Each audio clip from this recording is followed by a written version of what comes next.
Hey, how's it going everybody? It's Tanner here, and welcome to a new Ninjago video here on the channel. In today's video, we're going to be breaking down and discussing my final thoughts on Ninjago Season 15.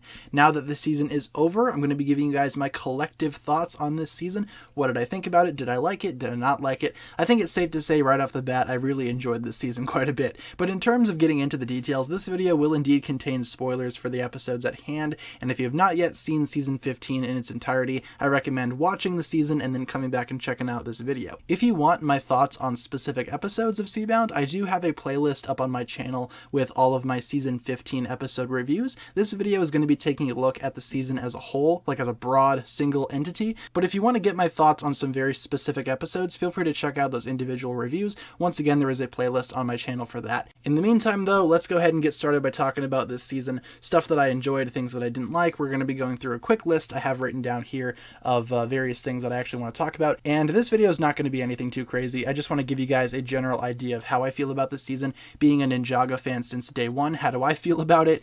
And like I said, I really enjoyed it. I feel like this is probably the best received season from WildBrain so far from the community. I've seen a lot of positivity towards Seabound on Twitter and on Instagram as of late regarding the actual finale and the season in general, and I think that's awesome. I feel like the WildBrain seasons have had a little bit of a bad time in the community ever since Ninjago switched over from, I guess, Will-Film animation to WildBrain. A lot of the newer seasons have been getting a fair bit of hate from Ninjago fans. Season 11 is very much mixed among the fan base. Seasons 12 and 13 were pretty good, I'd say, but they still have their defenders and their haters. Season 14 is very much mixed, but Season 15 I'm seeing a lot of positivity for. I don't really see a lot of negativity out there for Season 15. I'm sure there are a couple of people that really don't like Seabound, and if you don't like Seabound, that's okay. I don't think anybody should be harassed or belittled for their opinion. I'm just saying I think that Seabound has had the best reception out of any WildBrain season so far, and that's definitely saying something considering how popular Season 13 was. Does Season 15 top Season 13?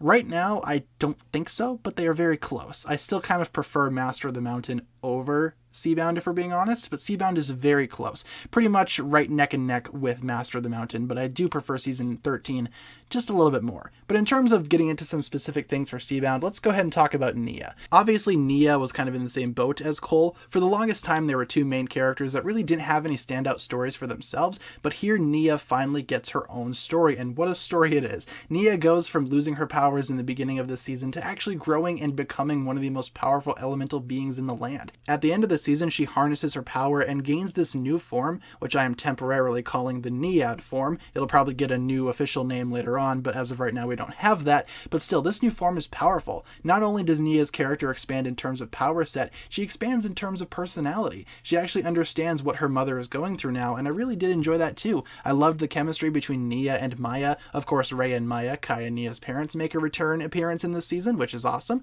Kind of different in terms of character than what they were in previous Ninjago stories, but I think here they're a lot better, especially Maya. But going back to Nia and Maya's relationship, I really do love that dynamic of mother and daughter. I think that's awesome. I love how Nia is actually able to use her mother's powers effectively and learn a little bit more along the way, what it takes to be a master of water, the consequences that come with it, and the repercussions that you need to face after, experiencing said consequences. I thought Nia's story was handled really well. In terms of her ending, I liked her ending, as I said in previous videos. I think her ending is very good, very solid, and I have no issues with how Nia was handled in this season at all. Nia has always been kind of my least favorite ninja, but now, I don't know, she's going up my list, I will say. Season 15 has definitely reinvented the character for the better, I'd say. In terms of the main bad guy, we have Kalmar. Now, Kalmar is this weird octopus-looking guy, and he is a complete psychopath. I love how Kalmar was actually handled here. His voice acting is also tremendous. Big props to Kalmar's voice actor. And also, Kalmar himself is just, as I said, psychotic. He kills his own father, which already pretty much,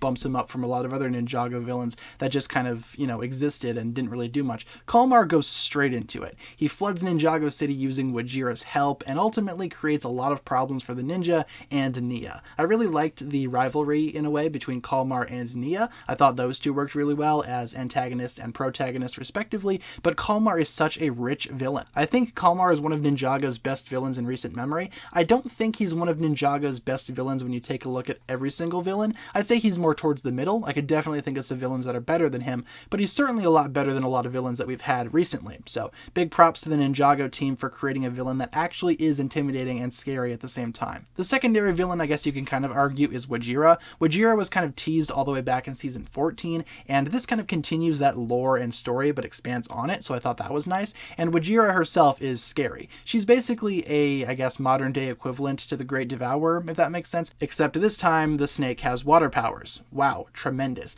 But no, the flooding of Ninjago City done by Wajira is actually really tense, and Wajira herself is quite fearsome and intimidating. I just needed to mention Wajira. She doesn't really have a personality, you know, she's not like a character, but she still exists as an entity, so I felt the need to mention her. Also, in terms of new characters, we get Benthamar, the only other new character that I'm going to be talking about in this video. Benthamar is awesome. I've seen a little bit of mixed reception towards Benthamar's character. Some people love him, some people hate him. I think he's awesome. I think he's a really fantastic side character, better than some of the other side characters that we've gotten in recent memory too, such as, you know, Scott or Twitchy Tim. I think Benthamar is better than both of those characters, but Benthamar is very noble. He is the adopted son into the throne of Merlopia, and I really enjoyed his character arc. He witnesses his father die at the hands of his adopted brother, and those two have a really rocky relationship too, Benthamar and Kalmar. There's definitely a lot of tension going on, a lot of history between those two, and we feel it firsthand watching this season. I thought it was really well done. Benthamar's character is exceptional, and I really enjoyed his presence. Going away from main characters now, talking about the story of season 15,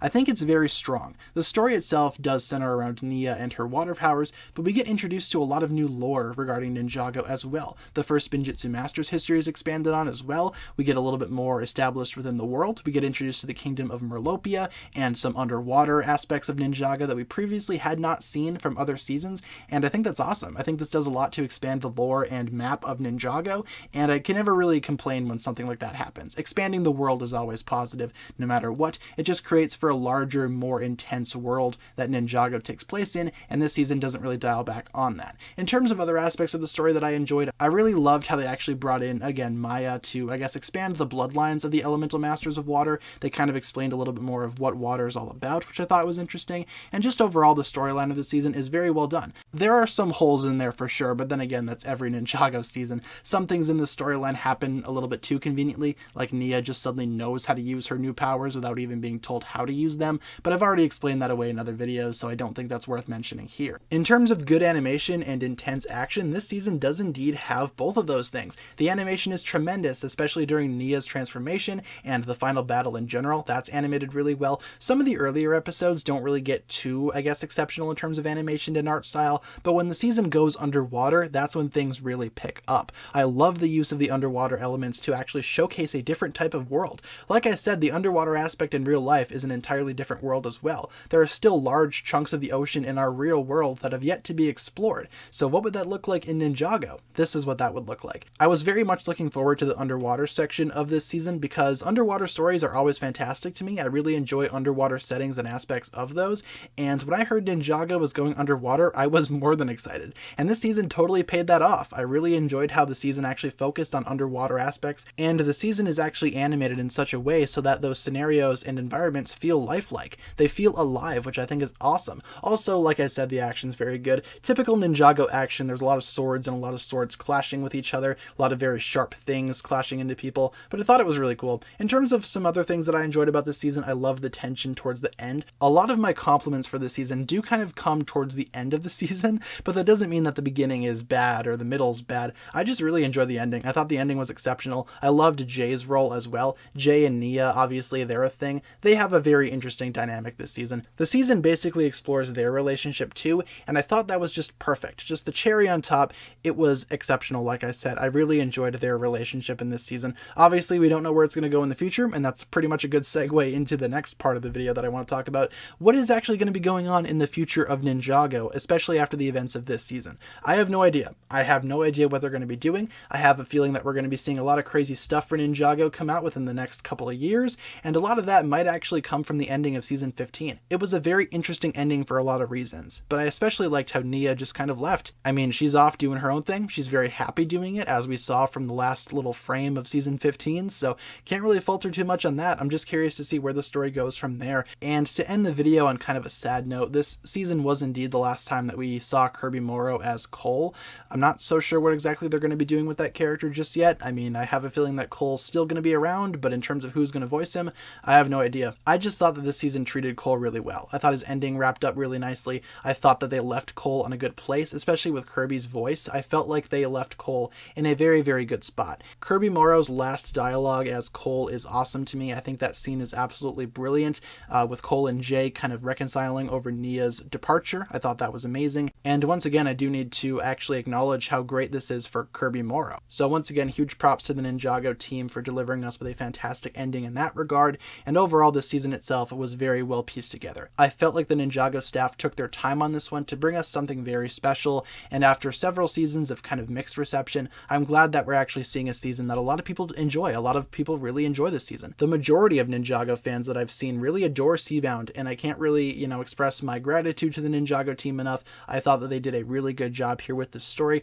with these characters, and once again, I can't wait to see what comes next. In terms of this video, that's going to pretty much wrap it up for my thoughts on that. Once again, I thought this season was very good. If it's better than season 13 or not, I have no idea just yet. It's kind of hard to say. Like I said, I think that season 13 is just a little bit better in my opinion, but they could honestly switch back and forth, I imagine. After a while, I'll come up with a solidified opinion, so be sure to stay tuned for that. Feel free to leave all your thoughts and opinions on this season down below in the comments, whether they be good or bad. I'm really curious to see what you guys come up with in terms of how you feel about the season. Do you like it? Do you not like it? Let me know down below, and hopefully you guys enjoyed the video. If you did, feel free to like, comment, subscribe, do all that fun stuff, and check out the links down below in the description for my other forms of social media. As always, big shout out goes out to my Patreon supporters, including once again the marvelous Jan. Thank you guys so much for watching this video. Once again, my name is TannerFishies, and with that I bid you farewell.